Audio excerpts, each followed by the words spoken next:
This is for the dreamers and the go-getters. God gives you a plan, he gives you a calling, but you treat it like a hobby. So there's an assignment that we're all born with, and when we feel things deeply on the inside of us, I'm such a big believer that it's a witness from heaven or witness from God of the assignment that's in us. If you believe that this is what you're supposed to be doing, this is the plan that God has for you, then put all your eggs in that basket. You really have to, like Esther said, if I perish, I perish. We die here. For the Girls is a show created to share the stories and experiences of every girl, every story, and every season. With your host, Tobi Naomi, we explore a variety of topics with our different guests. Through deep conversations, some laughs, and solving your dilemmas, every episode aims to leave you feeling seen, heard, and a little wiser. Let's jump into the show. Hey you, welcome to For the Girls, a show curated for the girls to feel seen, heard, and to leave feeling a little wiser than they came from the experiences that we share on here. How are you? I hope you're doing well. I hope your week is going good. I hope it's giving what you want it to give.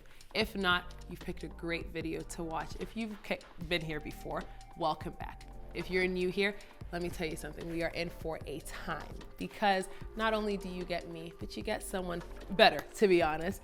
We are here with Foma. Hi, Foma. And she is a lot of things. Hold on. Foma is a social entrepreneur who was born with sickle cell disease and underwent a bone marrow transplant, which successfully cured her of the disease. Foma is the founder and executive director of Not Just You, an amazing, might I add, nonprofit sickle cell support organization devoted to creating a support system for individuals and families affected by the disease. Foma recently earned her Bachelor of Science degree at U of A, shout out U of A. She has also been involved in a wide array of research projects, primarily focusing on sickle cell disease, hematology, and ethnic racial barriers to healthcare. She's also a member of multiple public health advisory boards, and she pursues her passion for public health and Black health advocacy. Foma is a lover of all things enjoyment and is a big-time foodie. You can find her documenting her tasty experiences on her Instagram food blog, which I personally benefit from. Foma, thank you for being here. You. I'm so excited for our conversation today. Well. How are you though, really? I'm good. I'm good. Yeah, I had a productive week, so I'm feeling really good about myself. I'm feeling confident, and I'm feeling really honored, honestly. I feel like you're such a great host, so yeah. Thank you, and we're very honored to have you. And the girls are honored. They don't even know what's coming for them. Let me tell you guys something. Also, the dilemma for this episode was great. I feel like it was very fitting. Dilemma. I tried to pick, oh yes, girl, we're going to be helping people solve problems. Woo. You know, we all got problems, but sometimes I try not to be help. too mean. No. You know what? You guys are going to get to know Foma a little bit more. But before we get into the conversation, we're going to play a little game. Okay. So the girls get to know you so that they can trust you. Okay. You know what I mean? Okay. Because you can't really trust advice from somebody you don't even know. Right. So I have a series of questions here. Foma doesn't know these questions. I'm shy. And no, don't worry. Nothing to be scared about. Nothing to, just be honest. This is truth or dare, but only truth. Okay. You got it? Yeah. Okay. Question 1. You just won a contest where the prize is an all-expenses paid vacation to any destination I receive it already. in the world, but there is a catch. You have to take a celebrity as a travel buddy. Oh. Who are you choosing and where are you going? Oh my gosh. Actually, this is easy. It would be Will Smith. Oh. Yeah, it would be Will Smith. He's so adventurous, and I feel like I'm very adventurous. That's and fair. we would go to Dubai, and we would go skydiving. Has somebody asked you this question before? No, I just really, really want to go skydiving in Dubai, and he's done it and exactly the way that I want. Okay, so he would show me the ropes, and I feel like we would just have a good time making jokes and stuff. Yeah, so I was ready for this one. No, that's such a good one. I promise you guys I didn't ask her this before. That's good. Okay, next question. You have the ability to host a dinner with any 3 people in the world, past or present. Who are you choosing? And what's one question that you'll ask them to get the conversation going? Oh my gosh. So it almost ties it in together. Ooh, Take your time. I need to take my time. Ooh. Okay, this is gonna be such a mixture, but I feel like this will maybe describe the kind of person I am. Okay. I would ask my pastor. Okay. Yeah, I'd ask my pastor because he is so wise, and he's also such he's so down to earth. And I feel like we could just chop it up, but I don't get many opportunities because he'd be ministering, you know? So that's my pastor. Okay. And then I think someone that's been really, really inspiring me lately, just like is a go-getter and her life is just so aspirational, is Melissa's wardrobe. Mel made me do it. Yeah, she's so aspirational. Yeah, Mel. and like, Yeah, and I love that's a like good her word. authenticity. Yeah, I was just about to say that. Yes, in she's so, everything she everything, does. motherhood and everything. So I feel like, yeah, because she's so aspirational, I feel like I would want to have conversations with her. And a third person, oh my gosh.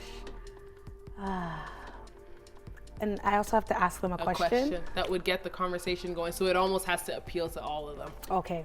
A common thread. One more. Lord help me. Oh my gosh. Okay. This is like, again, this is just about people that I've been like consuming. Yeah. I can't remember her last name, but the founder and CEO of Topicals, Olamide. Oh. Yes, I would love to have dinner with her. Good. Do you know I can actually see that, especially for you, know like what in I terms mean? of personalities Yes, meshing? exactly. And I feel like even though this is an array of people, I feel like I would basically ask them, what is one moment in your career where you're like, yeah, I'm gonna pack it up now, but you kept going? And I feel like all these people are so successful, and I feel like if they told me that, because like I always think about all the traumatic situations that you had to go through. Exactly. Speak on it. You know what I mean? Yeah, like literally you'll be in a situation you're like, yeah, I'm gonna put this in the book or something like that. And those are the moments that we grow and we learn from, 100%. And I think that's what pushes you to another level of success when you can overcome that. So I feel like I'd want to ask. Oh, that's so good. That's really good. Also a great hint at the rest of the conversation. But let's jump to the next question, a bit different. You've been given a challenge to try something new over the weekend, something you've never done, and it has to be outside of your comfort zone.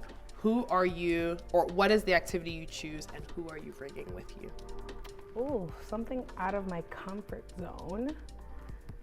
And what is the activity? Who am I bringing? Do I have to have like a specific person that I'm bringing? If you could.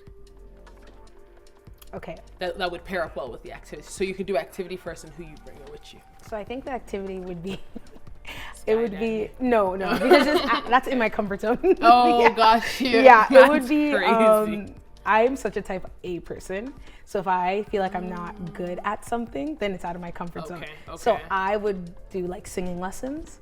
Like professional singing lessons. I feel like it would be fun. Okay. But that's out of my comfort zone because I know I'm not a good singer. Fair enough. So I'd be shy and I would bring a friend. I don't know who. I'd have to go through my whole friend list. But I'd bring a friend who can't sing either. Okay, so that you guys could, in fact, she could take the lessons. Yeah, with you know, so like, and then there's moral support. Like we both suck, and we're gonna do this together. No, that's good. That's a good answer. Yeah, that's what I would do. No, I never thought singing lessons would be the answer. I feel like if I could sing, so sorry, it'd be over for everybody. It would really be over. Singing her voiceover, she said, week 53 of the year. Literally, yeah. I wish I could sing, but I can't. The Lord had other plans. No, and he's doing great plans, actually. Praise him. Greater than singing. But I would love to sing. No, that's good. I like that. Okay, last question. Okay. It's the year 2054, and you're opening a time capsule that you buried 30 years ago, so this year.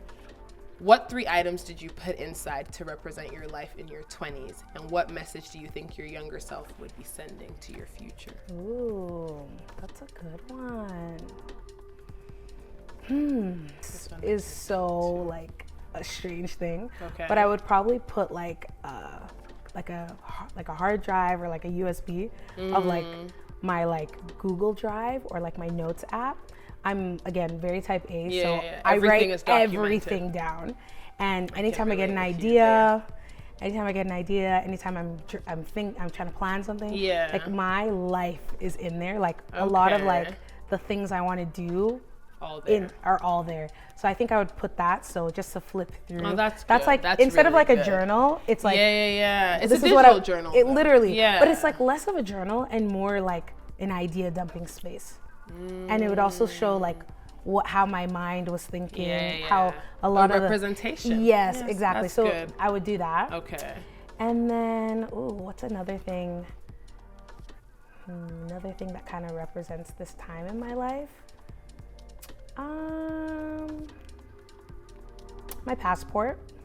My passport. Okay. Yeah, I think I would probably put that. I hope to travel more then, but I know that I have lots of travel in this time. Planned for lots of the world to see, and I feel like this is like, it's such a beautiful experience to experience the world when you're young. Yeah. Because I feel like it helps shape your outlook on life. 100%. You know what I mean? Kidding? So yeah, I think I would put my passport just to flip through all the places, all the visas, all the entry points and stuff, and help me reflect back on those memories. The times. Yeah. Oh, that's good. I like that. Yeah. Okay, so USB with Google Drive or Notes. Yeah. And then My passport. And the last thing, the last one can be light. Light. Funny. My San Pellegrino. Oh. my San Pellegrino. I'm gonna need one my bubbly. While you're going through the drive. Actually, you need it. Yeah, I'm gonna need that because number one, that showed the coming of age. I used to think flavored water, carbonated water was gross, but I've matured. I've matured, and now I'm fiending for bubbly, elevated taste palette. You know what I'm saying? If you're not there yet, you exactly. will be. I feel like that showed womanhood. Yeah, and so that's what I would put in there. there. That's so good. I like that. That was good. Yeah, that was good. Thank you. Now you know her. Let's get into the conversation. Okay, so I already said at the beginning, the girls know who you are. They know what you're about. They know a little bit more about not just you, but I want to hear from you. Right. And also, you mentioned something about authenticity with Mel's wardrobe, or Melissa's wardrobe. Was not just you always the plan because it feels very authentic to you, and not only because of your experience with having sickle cell, and what's the correct term? Having sickle cell, being born with sickle cell. Both works. Both work. Yeah. Having sickle cell, not just because of that, but even just how you express yourself through the brand and through the organization as a whole, it feels very aligned. Was this always your dream? Definitely not. Definitely, it was not my dream. It was not my plan. Okay. I think from young, I knew I wanted to be a doctor. From young, because, I was born with sickle cell disease, and, being born with sickle cell disease and constantly living with this really debilitating chronic illness. And, with sickle cell, there was a lot of hospital admissions. I spent a lot of time in hospital, and I always said that I wanted to be the doctor that I didn't have. So sometimes I felt like the doctors were just poking pride. They just weren't nice. Yeah. And I just felt like I could be a better doctor. I fully believed that I was the doctor that I needed. And from a really, really young age, I can't pinpoint when, once I kind of got rid of some of the more childish, I want, you know what I mean? Nothing wrong with it. Nothing, exactly. Fashion designer, that was a goal at a point in time, and once I got past that, I wanted to be a doctor, and I was like, listen, I'm gonna do this for people like me, and so literally that was the goal right up until, honestly, I started Not Just You, and I still wanted to be a doctor. I was like, I just need to do this thing on the side. So it's still very recent. Oh yeah. Still very recent. So essentially, when I kind of I feel like the Lord laid it on me to start Not Just You, I knew I was called to greatness and something big, but I don't know why I never attributed that to sickle cell or starting the organization. One day I just had a family friend sit me down and was like, girl, you need to start something. Quite literally, I remember that they were basically yelling at me you have all this life experience. You have all this. Do something. Literally, why can't you just start something? And I was like, you're right. Why can't I just start something? Yeah. People like that, that's in the side, but people like that make a difference. Honestly, I'm so grateful for him, and I really felt like the Lord just used him that day to just go. And that was in 2018. So at that point, I think it was a year and a half into university. Okay. And then I was like, okay, I'm going to start this organization. But again, I was an undergrad on the pre-med track, all my requirements, I was working towards that, doing what pre-med students do. And again, I start the organization. I think I ran the organization for about 2 years, two and a half years into the third year. And I remember telling one of my mentors, yeah, I think it was when I was first building a relationship with this mentor, and they were like, so what do you want to do with your life? And I'm like, I want to be a doctor, and I want to be a doctor because I need the money to pursue this philanthropy thing. But, you know, my mind started shifting, but it was still like, I must be this doctor. You know what I mean? Like, that's still the goal. That was still the goal. That was always the goal. Like, everything was aligned. Like, I was doing everything. And I would have had a mean med school application. I knew it, you know? So, and I remember him, like, laughing, like, girl, why you? And I'm looking at him like, what's so funny? I'm telling you about my life, you laughing? And, like, bless him. And he was like, you know, you're already doing what you're supposed to be doing with your life. And I'm still looking at him like, what do you mean? And he was like, not just you. And I'm like, what do you mean? Fine girl, no money. Like, you know, like, I don't see this as a career. Like, you know what I mean? And so I think in that moment, like, it was still a joke. And then I think I still, in the back of my mind, I knew that, I think this is actually what I'm supposed to do. But I had to face the reality of, like, I have to tell everybody that I'm not going to be a doctor anymore. And I think that is what really, I don't want to say was trapped, because, you know, God works all things together for the good of those that love him. So nothing was in vain. Nothing was a waste of time. But I finished my degree. I did like the double major. I did all the medical pre-med stuff. And literally it wasn't until, like, I think last year, so in the 4th year of running Not Just You, was when it's like, okay, you're graduating school and you're gonna do this thing full time eventually, you know? Oh, so this was still in the future? A little bit. Okay. Because it was like, I just finished school, I should be looking for a job, or I'm gonna do my MCAT or something. And then I realized, you know what? Like, no, like, I can do this. Like, I'm really good at this, and I think I'm better at this. I realized that the impact that I'm making with Not Just You is exactly what I wanted to do as a kid, which was be that person for someone like me. And I realized that I can do that on a much larger scale than if I was a doctor. And I think that, like, revelation, if you'll call it, was what solidified. You know, like, that is what solidified that, no, you're gonna do this full time. So last year in, like, June, mid last year, was when I decided that, you know what, I'm not going to renew any research contracts. I'm just going to do this full time. No money, no nothing. And it worked out. So yeah. That is amazing. Yeah. Wow.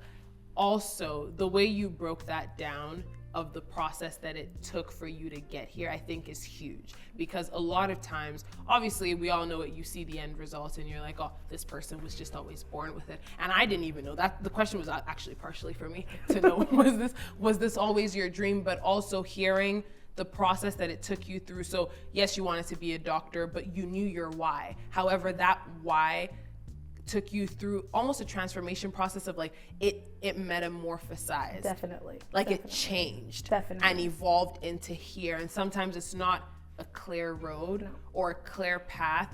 What would you, and we're still going to get back to your story, but what would you tell someone that's currently in the process and, you know, they see their why, they see, like, what they believe is the end result, what it should be. Because the truth is, sometimes we're not off. I don't believe you were off. You wanted to be what you didn't have. Or what could have been better from what you did have. That, to me, feels very aligned with God's will. But what it ended up being was a bit different than what you saw, because we're human. We actually don't have 20/20 vision on the future.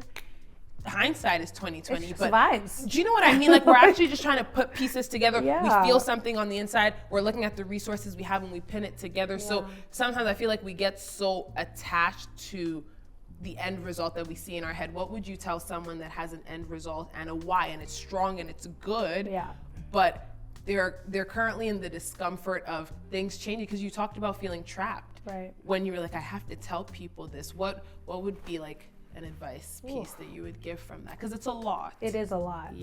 I feel like if you know where you're supposed to be going, but you're kind of stuck in a particular season, there's two things. One, I would say, whatever you're doing, like, even if, like, you're not 100% sure, like, if this is the right path for you, I really advise people to do it wholeheartedly.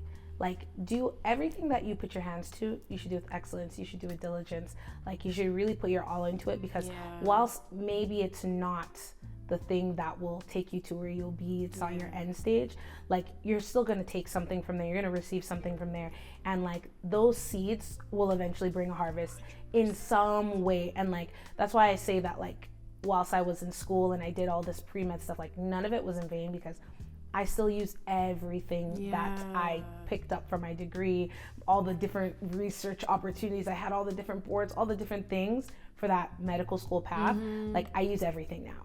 Wow. And so I think like it's all a part of, like, you know, God is such a playwright, you know, he's really killing it in that writer's room, you know, he'd be eating it you up. know what I'm saying? And so I feel like he's writing the story as you're going. And so, you know, do your part to really play your part. And like, I think you'll see maximum results later.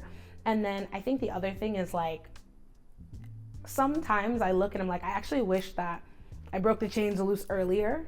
And I just, cause like, I think deep down I knew, but I was scared.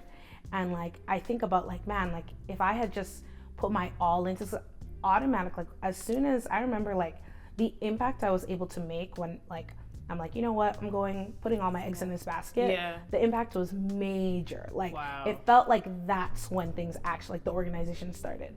Like, I was just playing around before. So sometimes it's like, you know, I think really look at your life and be like, it's your life. Like, whilst you may have told, you know, I remember even the doctors on my healthcare team, they like, can't wait to see you on the unit. And I had to tell them, you know, I'm not doing this anymore. And I was afraid. I was ashamed to do that. It's tough. You know, to tell my mom, like, yeah, I want to be, like, do nonprofit full time and not be the doctor that you've always dreamed of having as, like, you know, your daughter. That was shameful and hard. But I think about, like, you know, they're proud of me now. Like, they're really proud of me now, and they could have been proud of me earlier if I had just done what I, you know, if I had just done it a long time ago, because I was confident in that. And I think like, when you know exactly that your end goal, start working towards it. That's what I would say, is just like, you know, sometimes you don't always have to wait till all the stars are aligned. Like, you can start chugging away at it in some way, shape, or form. And in some ways I did that. I started the organization, which was huge, you know, especially while being in university too. Exactly, you know, like, I did. But I think there was so much more I could have done if I knew, or if I was confident that, yeah, this is what you're supposed to do. But I was feeling shame and fear and things like that. And I'm quite confident in saying that even in the middle of that, God took what you learned from not going full time into it just yet to make it work for good. But there is something to be said about, if I had started this early, I think that this might have been a lot more impactful earlier too. Exactly. But you did it, and that's what matters. The part that you said of, you know, like, just work towards your end goal, like, full force. Sometimes, and I think I kind of mentioned this, sometimes I feel like we also get attached to our vision of the end goal. Oh, yes. Do you think it's important to, how do you, let me word this correctly, how do you stay attached to the why and your mission and what you feel on the inside of you, which I believe honestly is like it's a witness from heaven of the assignment that's been placed on the inside of you. Because I believe that every person that was born at the time you were born, I heard Sarah Jakes Roberts say, you are as necessary as the sun to the earth right now. Absolutely. Because if not, God wouldn't have made you. He doesn't actually make people to waste space. Do you know what I mean? So there's an assignment that we're all born with. And when we feel things deeply on the inside of us, I am such a big believer that it's a witness from heaven or witness from God of the assignment that's in us. So that can be true, but then we get so tied to the vision, because I've read so many girls' comments, or like some people DM me from time to time. We're just in conversation with friends, and I'm like, babe, like, I know, let's say you wanted to be a doctor and you're walking somebody through this. You know, it's always easy when you're on the other side of it. It is always easy when you're but when you're inside. Do you know what I mean? And like, you're trying to talk to someone and they're like, but I'm meant to be a doctor. How do you let go? How did you let go of that? Because you talked about it feeling shameful, like telling your parents, and that must have been very hard. Oh, it was hard. I remember the day when he told me time to go, like when God told me it's time to tell them that this is what you're doing. Man, I was sweating. Like, it was tough. But what I would say in terms of like how to deal with that, I think, you know, sometimes we don't trust God. And I think it really does come to that a lot of the time. Like, when I realized that, like, what God's plan for me is better. Like, and I think is my plan for me really better? And like the truth is, like when I looked at the, like I was already seeing that his plan was better because I was better at that. Like, Oof. you know, like my gifts were excelling there. Yeah. And it was making room for you. Honestly, Yeah. and I think like I remember again having this conversation with my mentor, which is my pastor.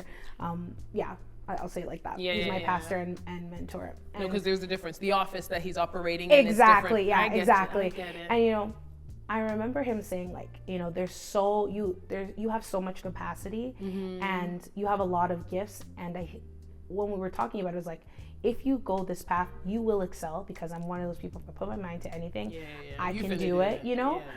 But there will be parts of you that you won't get to use being a doctor. And I see that every day. Like I literally love my job now. Like all of me is being used. Wow. Every gift that I have, like from like, I was a really great student, got great grades and stuff like that. I'm very much a nerd, bio-sci nerd, doesn't seem like it all the time, but like I use that every day.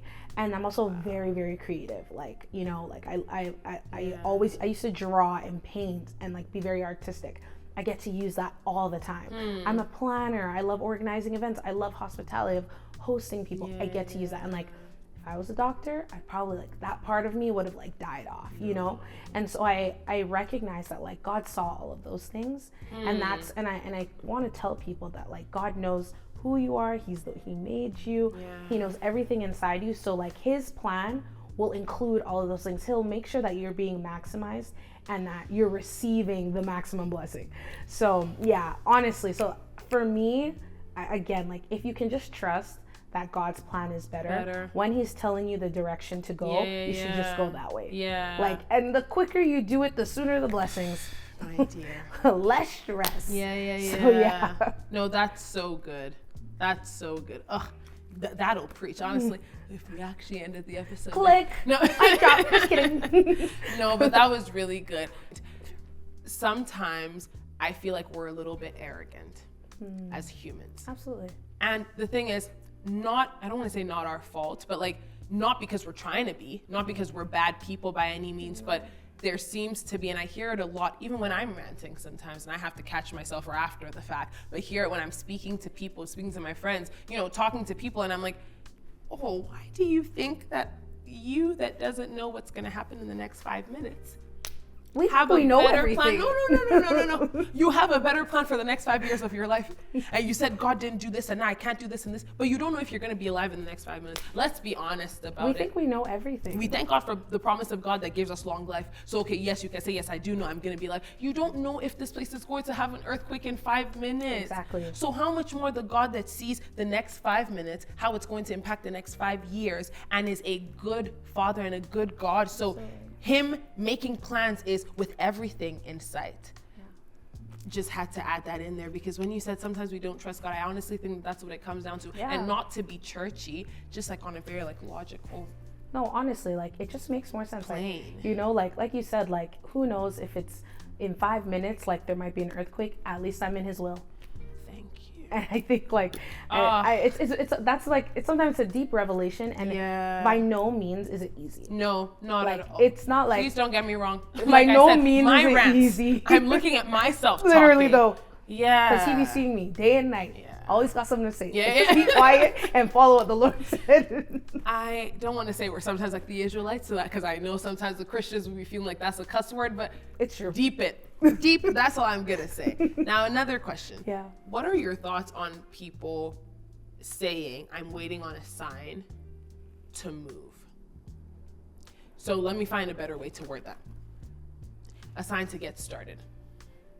What are your thoughts on people, girls specifically, saying, I'm waiting on a sign to get started on this dream or on this plan? Because you said that you started a year and a half into university on not just you. Right.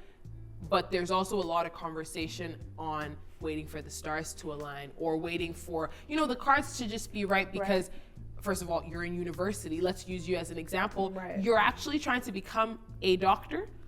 Some parents would say you're being irresponsible, babe. You start that organization after the fact. You start that organization after you have funding. You start that organization when you even have money to put into it. Yep. But you didn't. You know, I think like, signs, wonders and things like that. I think really and truly like the only sign you need is sort of like, it's kind of that first initial sign and you move. Yeah. And what I mean by that is like, I don't think all the stars have to align for you to begin building or begin chasing, or start the opportunity, going to school, whatever it is in your like path of life. I don't think that you have to have all the dollars in your account or anything, so long as like the idea has come and you feel that peace within you, like, and you have to really discern, like, because a lot of the reason we don't start things is just fear. 100%. Like a lot of the time we don't take the first step, we don't reach out, is fear. We rationalize it. Oh, what if, I don't think I have enough money, or what will everybody think, or do you know how old I'll be when I finish this? Girl, you're gonna get to that age anyways. Regardless. You know what I mean? Ugh. So I think that there's a lot of it, like, you really have to check yourself. Like, is it fear that's you're now masking with, I'm waiting for a sign? Or have you genuinely just not heard from God? Have you genuinely just not gotten the peace that you need to go?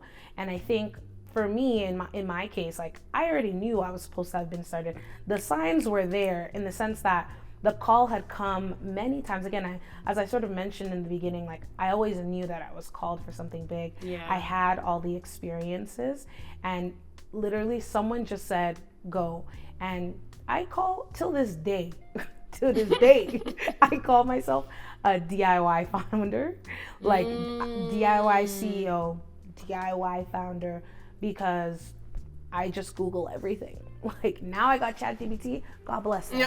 God bless him. Let me buy him his shit. OpenAI. Thank you. Like, I literally just Google everything. And for a Google, like, I started with, okay, I want to start this organization. How to start nonprofit. Type that out. Click. How to register nonprofit. Click. And literally just like that, like, I didn't wait to go find, and I'm really grateful. Like, I made a lot of mistakes. A lot of mistakes. I wasted a lot of money, but every single mistake that I made, every dollar that went down the drain, all was an investment to get me to where I am today. And I think that if I had waited for all these signs, I would probably maybe I would be in medical school right now. Maybe I would actually be a doctor right now, or I'd be in residency or something. If I was waiting for the sign to start this. Like, I think really, once you can like push beyond fear, just go. And like things will slowly work out. You'll make the mistakes, you'll learn, you'll get back up again, and you'll move on to another. It's just one step at a time. And like, it seems like you're making baby steps in the beginning, but then years will pass, you'll look back and be like, wow. How did we get here? Literally. And I think a lot of it is just like, just pushing past that fear and knowing like, this is the step. No, that's so good. Sometimes the waiting on a sign is actually rooted in fear. Yeah, that's honestly, like, I would ask people to check that every single time. You're like, I don't. Most of the time, it's all excuses. Well, Foma told y'all straight up, actually, straight up. No, that was good. That was really good. Now, have you ever heard the quote, don't follow the feeling, follow the plan? Yeah. So in the middle of everything that you've done for Not Just You, you kind of talked about the amount of, and wanting to ask in the first game, you talked about wanting to ask like the 3 people that you'd have for dinner a question of what's the moment that they wanted to stop, and then they kept going because of all the things you've been through and all the moments that you wanted to stop. And if you've never had that feeling, girl, once you start doing something, let me tell you, it's gonna come. It's coming. Oh, it's might coming. be on day 1. No, and that's not a negative prophecy or anything. No. I'm just telling you, it will come. It's actually part of the process. Yeah. But in the middle of all of those feelings that came up, you stuck with the plan. Absolutely. How did you do that? Because it's one thing to quote it, don't follow the feeling, follow the plan, cute. But when you feel like this is actually a mistake, and there's actually enough things that are backing your reason, like your bias is being confirmed, how did you move past that to keep going with the plan? Excellent question. Excellent question. Take your time. I'm just really thinking, like, there's been lots of times where like if I followed my feelings, we would have been dead and gone. Like, honestly, like, I be crying about the organization. I am so passionate about this. Like, literally, it's like my life is attached to this now. So like, I always say, like, someone always, like, I get the question, like, what's the most intensive part of being, like, a nonprofit founder? And I'm like, everything. Like, everything is intensive. And so sometimes I can be, and I think as women, you know, we can be very emotional. Yeah. And, you know, I don't think that's a bad thing. I think it's what drives the passion that allows 100%. You to go, right? So definitely, like, if I followed my feelings, like, when things are not going my way and I'm sad about it, I would have quit. So you can't. So you have to stick with God's plan. You need to stick with the plan that you set out for yourself. And I think the best way that I do that is, I think for a lot of people sometimes, this is going to sound really harsh, but, you know, this is just my way. Give it to them direct, I think a lot of us, like, we have all these things and we think it's a hobby. You know, God gives you a plan, he gives you a calling, but you treat it like a hobby. And I think that's why you can allow your emotions to sway you. I feel like we're treating, you're a hobbyist. This is not, you're not pursuing the vision. That was a bit, you're talking to the camera. Girl. I am talking to the camera. No, that was a bit too direct to me. Keep going, keep on going. Yeah, no, like, I think that, you know, if you say that, or if you believe that this is what you're supposed to be doing, this is the plan that God has for you, then put all your eggs in that basket. You really have to, like Esther said, if I perish, I perish. We die here. And I think, honestly, that is, sometimes that's actually when I know, like, especially, I think this really, really settled into me when I was like, I'm going to do this full time. I'm not gonna get, like, renew a work contract. No money, no nothing. And I was like, there's no turning back. Like, you know, like, there's no turning back at all. And I think that really helps me. Like, it really puts the fire under you to realize, like, this sucks right now, but I need to get back up so that it doesn't keep sucking. You know what I mean? And I think that, like, when you're all in, like, sometimes, like, you know, oh, like, I can just lean on, you know, my 9 to 5 that you don't even like. Like, Talk about it. You know, I can just lean on, you know, and I'm just speaking from, like, as someone who's an entrepreneur.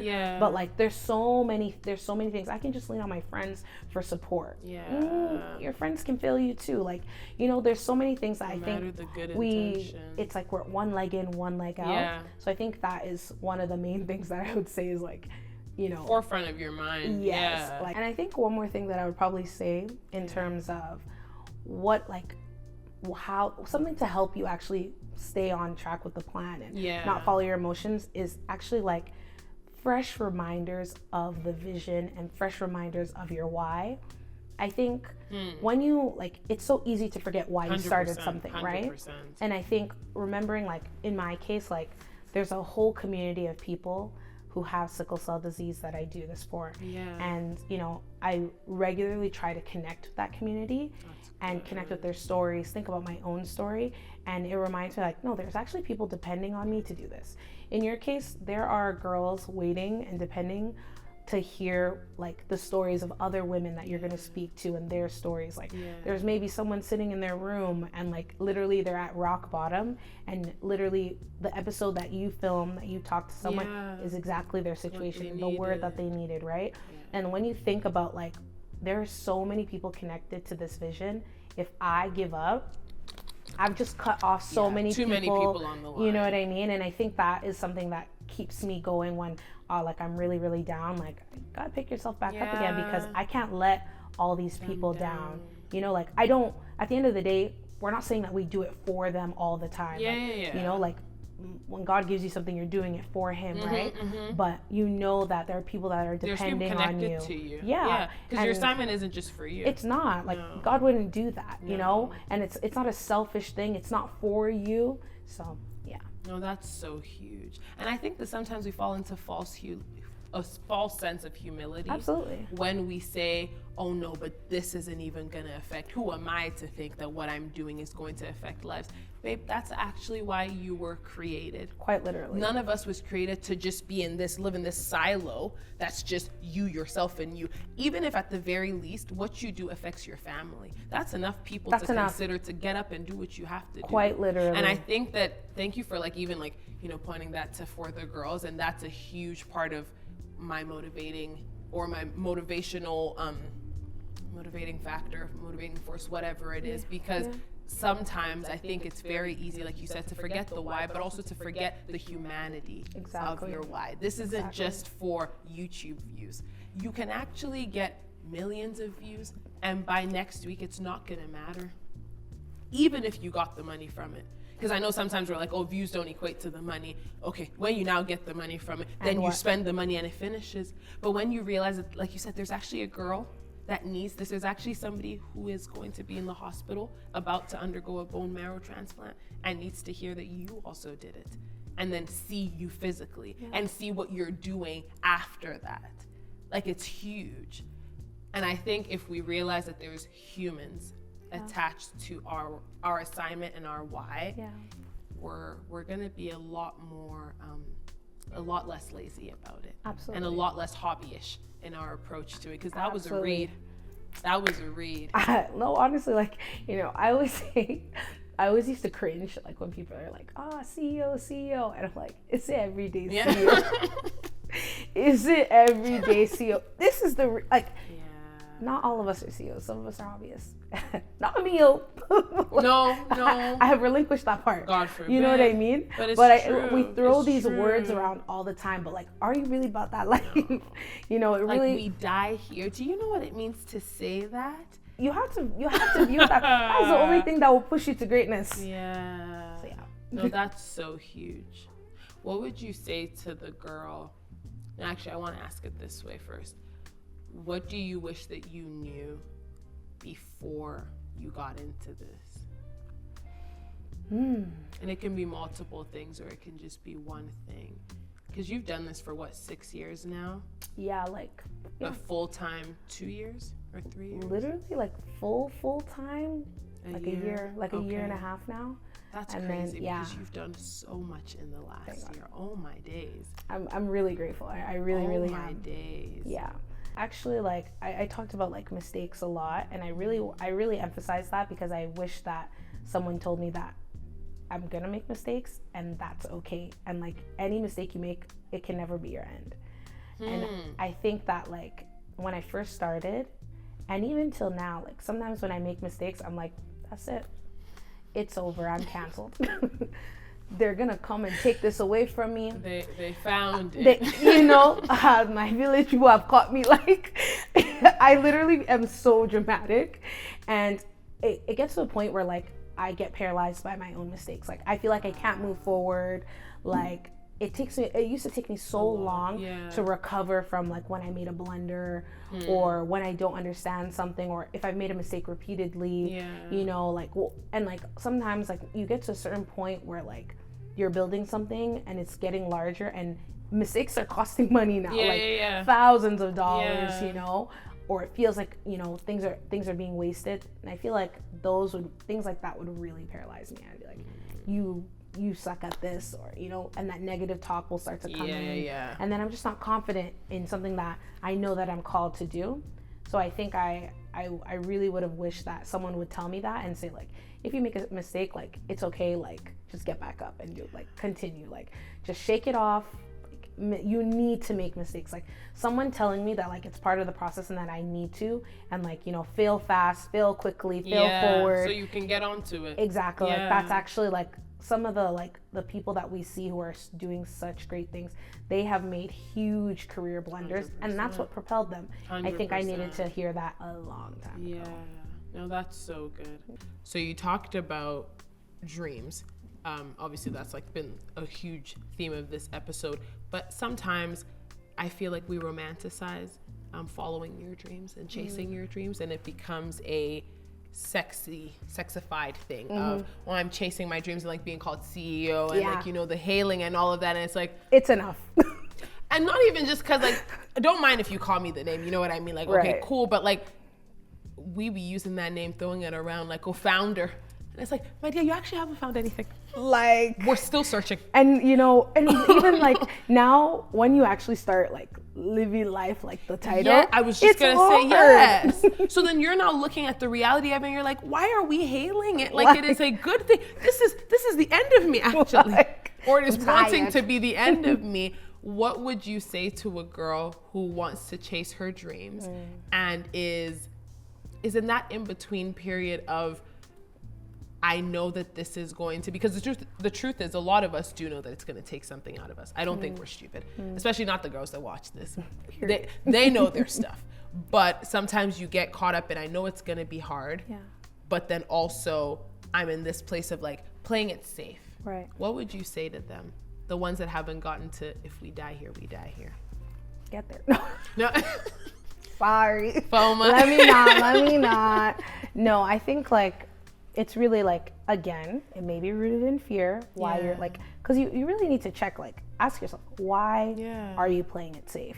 Why, like, what do you think your limitations are? I think I'm a pretty introspective person, and the reason for that is because when you grow up chronically ill and all you have is your bed and some pain medications, like, I had lots of time to think, lots of time to just be in my head, and I think that's just been habitual for me now, and I think it really helps me.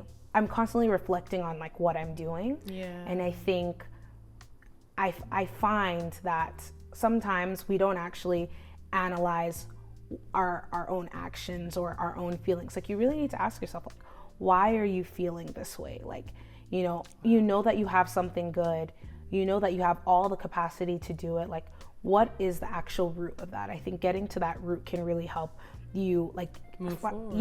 It can help you move forward. It can help you find the answer. Like, it can tell you your next step, because sometimes, like, we might even, the reason why you're like, oh, I don't know if I should fully commit to this is because you just don't know the way to go, right? You know, we don't know the way to go. And I think having those conversations with yourself and really sitting with that vision, before you know, it'll open up to you. And so I would just, like, I think my answer to this is simply just to sit down and reflect, like, get into a place of meditation, really sitting, like, hovering around the why, hovering around what the vision is. Brood on it. Like, I think a lot of the time, like, people don't do that. As, like, more recently, I've started kind of getting into, like, consulting in terms of like brand building, nonprofits, like entrepreneurship in general. It doesn't have to be for or nonprofit. And, like, when I talk to a lot of people wanting to start something, I can tell that, like, you actually haven't spent enough time with this, because, like, I shouldn't be answering the questions for you, you know what I mean? Or, like, you shouldn't be able to, the fact that you can't answer certain questions about the vision that you're saying you're that, casting, literally, like, you need to go spend more time, because if you haven't spent enough time, like, really connecting yourself, your spirit, your mind, your soul, your emotions to this vision, at any moment's notice, as soon as the wind blows, you'll scatter like a pack of cards. And so I really, really think that, like the missing piece for a lot of people is that, like, that connection, and that's found in the place of meditation. That's found in the place of, like, reflection, introspection. I think people need to take more time with that, and, like, all the answers will come to you when you 100%. Do that. That's so huge, and I don't think that our culture allows for that, because there's so many distractions. Also, everything is fast paced, so everybody's trying to get something out quickly. And there's nothing wrong with it, because we also literally just talked about don't sit on it for too long and move, but there is something to be said about meditation. That's also just a lost art, first of all, in general. And I remember I was listening to my dad, and he was like, meditation, and, like, he's run, like, some pretty successful companies, and I asked him actually a question, and he was like, meditation is, like, my biggest secret weapon. Like, that was the question. I was like what made you? And he was like, meditation. And I was like, no, I mean, like, what did you? He said meditation. And I said, I think the word sounds so mystical, that's the right? thing. It sounds very mystical, but when you actually get down to it, he's like, half of my day is spent quiet, just thinking. Like, if that's the word that works better for you, like, just thinking, like literally break up each piece, like, and you can allow your mind to go as far, like, it's like, we used to, I always think about it, and, like, my pastor refers to this a lot, is like, you know, we used to be kids who we would entertain ourselves with quite literally nothing. Be teaching a class, nobody's there, nobody's inviting just you and your imagination. But and you've entered a whole world. And I think that we don't do that with our vision that God has given us. No. We instead will actually just transplant what we're seeing online and say, this is our end goal. But you didn't actually spend time to think, to find out yours. Exactly. Because, like I said, it's the assignment thing. So what you're feeling on the inside of you is actually a witness from a greater force, God being the greater force, not the universe. We don't do that here. But God is witnessing to you. This is what I put on the inside of you. That's actually why you were brought to the earth. Yes. You're receiving that signal from heaven. Yes. But if you're not spending time downloading, because the truth is, like, Exactly. we're also not, we've spent a little bit of time away from heaven the older you grow. So your hearing senses can sometimes be a bit more weakened. Absolutely. So you do have to spend a little bit more time getting to that strong place. But also, once you do, you actually don't have to do it. It's not as hard every single time that you do it, because you're getting a lot better at it each time. I think that's so big. Yeah. I think that's so big. Thank you for that. Of course. I also think that a big part of why your brand, and not brand, your organization, because there's a big difference too. True. But your organization feels authentic to you is probably because of this piece that you just said of, like, you took the time to figure out what were you feeling on the inside when it came to not just you. Because it doesn't feel like, obviously organizations have been ran years, decades before you showed up, actually centuries, but this doesn't feel like something that's been done before. Yeah, no, thank you. I No, really, honestly. I really appreciate that. I really appreciate that, and I'm glad that, like, it's reflective in some way. Yeah. Definitely. I think I'm constantly in reflection mode, and, like, I think really and truly, like, not just you, I always tell people, like, if you look at between the lines and, you know, it really is just like me pouring out who I am. Like, it's just different elements, different parts of, like, my story, who I am, the things that I value, Just you know, and I always, like, you know, I always joke around, like, I'm a very, like, individualistic person. You know, I always like to do things a little bit unique. You know, how can we make this different? That's just, like, my personality. And that was the same approach that I took to, like, starting a nonprofit. And I would, like, anytime I want to do something, I'm thinking, okay, like, how are we gonna do this? Like, not how they did it. You know, and in some ways I feel like sometimes it's a double-edged sword, in the sense that, like, there are things like there's a time not to reinvent the wheel. But then there's also a time where, like God is our creator. He is the ultimate creative, and his ideas are so good. And so spending time with him to, like, you know, discuss, okay, this is the vision. Okay, how can we do this differently? How can we meet this person's need? How can we there's this problem, how can we solve this, you know? And I think just having that internal dialogue, like consistently, like keep that vision right in front of you, and, like, the sky's really the limit. God does not have a problem coming up with new ideas. I think that's something that, like, I got in my mind a really long time ago. God is not short on ideas or new things to do.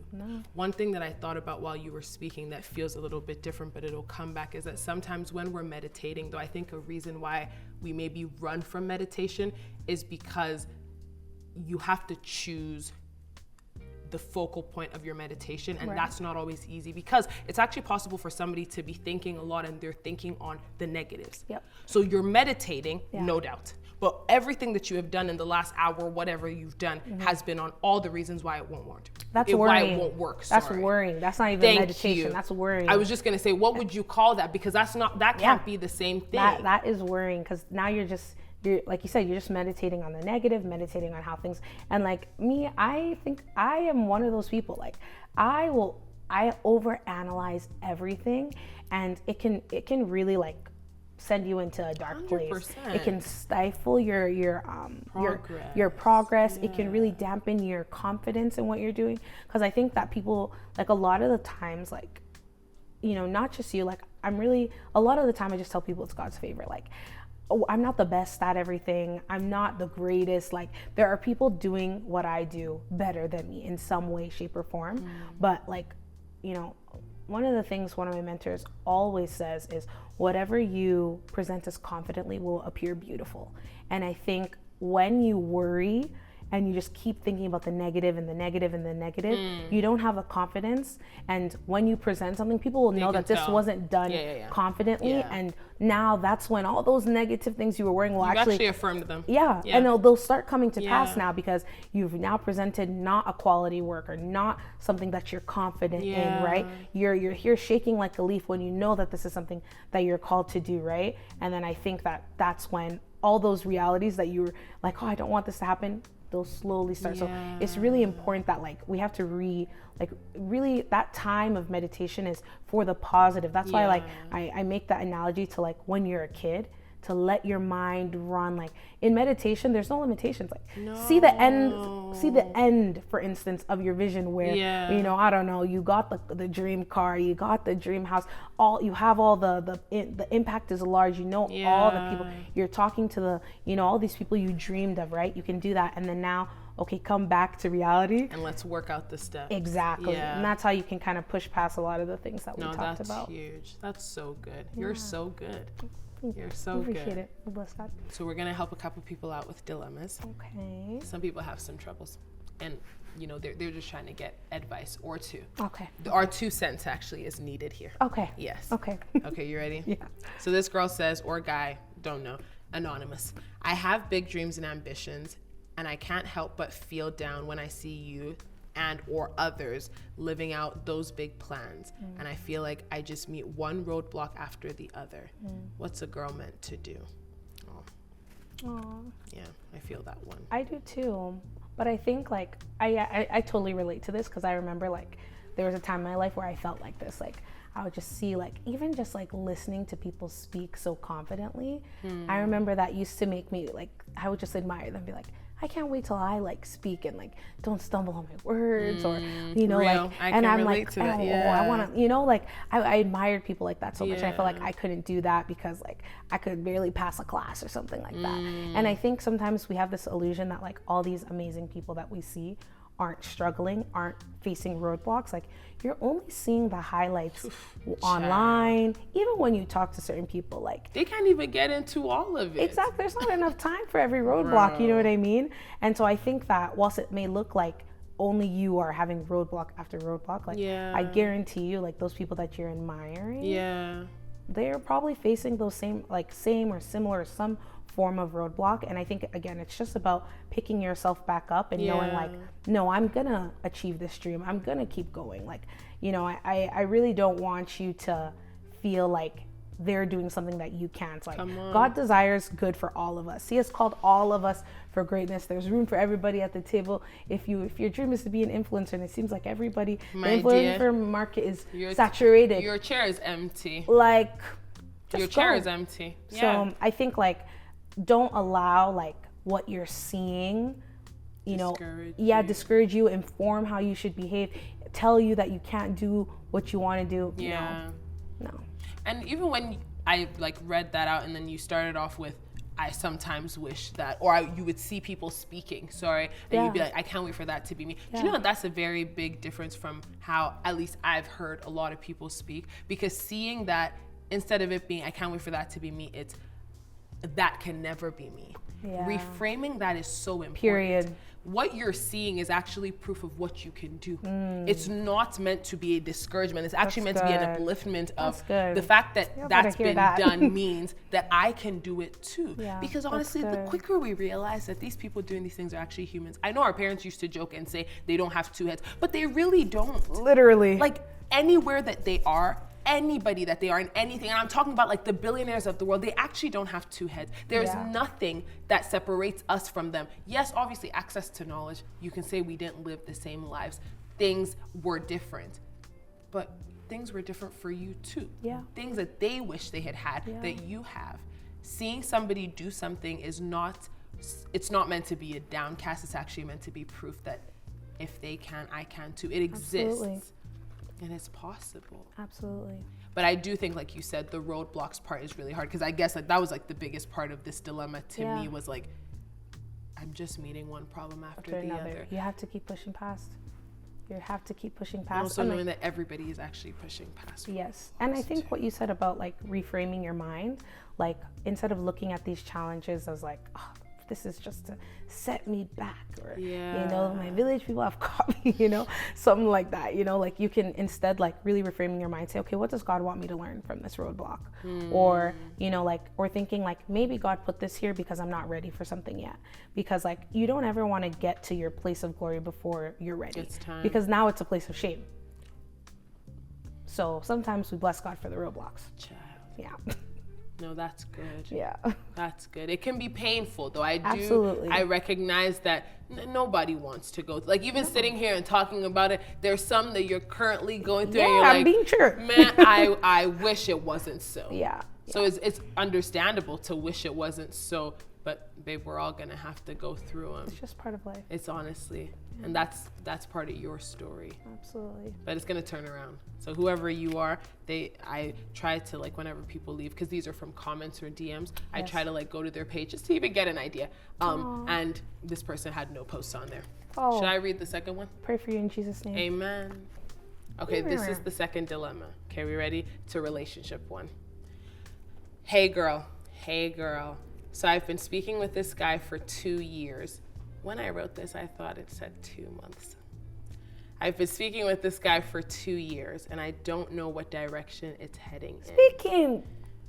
I'm guessing that doesn't mean dating. What do? I see all these cute love stories on TikTok and Instagram. They be there, and I just don't know where this is headed. Thanks. First of all, you're welcome in advance. Second of all, I have many thoughts. When I read this, I thought it was 2 months. I thought so too. Because I literally had to like type it out and print it out. Talking for 2 years, what is there to talk about? There's actually, like, if you even talked about everything in the world, a year tops.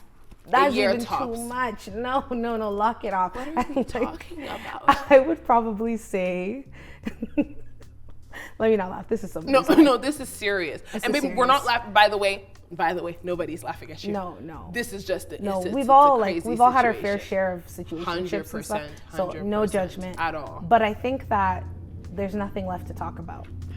I feel like at the very least, you can talk to that person and say, okay, it's been X amount of time that we've been talking.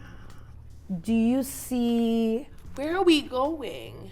This is not a river. We're not going with the flow anymore. You have done every river. I think it's time for us to, you need to have I think a firm conversation needs to be had. Like, do you want this to be a serious relationship or not?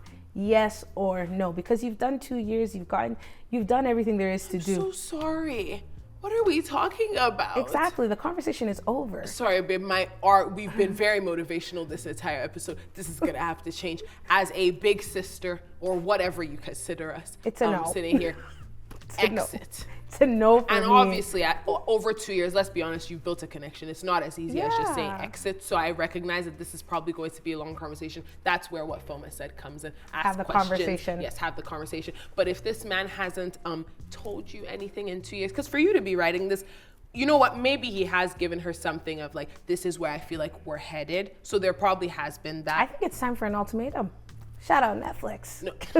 So. And my thing with the ultimatum, as we're shouting out Netflix, is I feel like if you've gotten to that point, you actually should lock it off. Like, why are you giving somebody an ultimatum when it comes to your heart? This Y'all isn't heard a Toby. joke.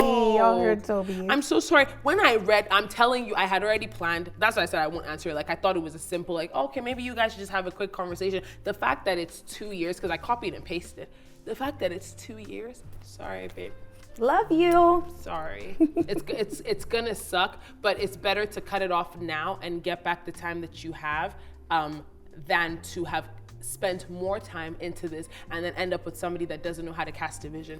Not talking about gender roles here, but you're not meant to be with a man that doesn't, I'm guessing it's a man, that doesn't know how to cast a vision. You're gonna need it at some point. And if after 2 years there's no vision on if you even want to be a girlfriend, I think we've come to the end of the road as we've come to the end of the episode. But don't worry, God has a plan for you, and it's not that. So I wish you the best of luck. Yeah. All the best, though. Hey, send a message back with an update. I open my DMs. I just want to know that you're okay. I just want to know that you're okay. Yeah. But it's going to be good. You're going to find your one, and he won't talk to you for 2 years before he recognizes. Hallelujah. Well, thank you guys for being a part of this conversation. Thank you for also rendering your dilemmas, because it's one thing to, have a dilemma to talk about. It's another thing to be vulnerable about it. Yeah. But thank you, Foma, for lending us your words and your experience too. It means so much, and your wisdom. Thank you. hope I you was guys honored. feel This was amazing. Yeah. Round of applause for Toby. Oh, thank you. It was amazing. Thank you so much. You're really good. And I know that the girls feel a little wiser leaving this episode. I do. Are you kidding me? This was for the girls. This was for Toby. No, this is so good. Well, thank you, Foma. I love you. Thank you, girls, for watching. Like, comment, subscribe, do all the things. Send this to somebody who needs it. And I'll see you on the next episode. Bye.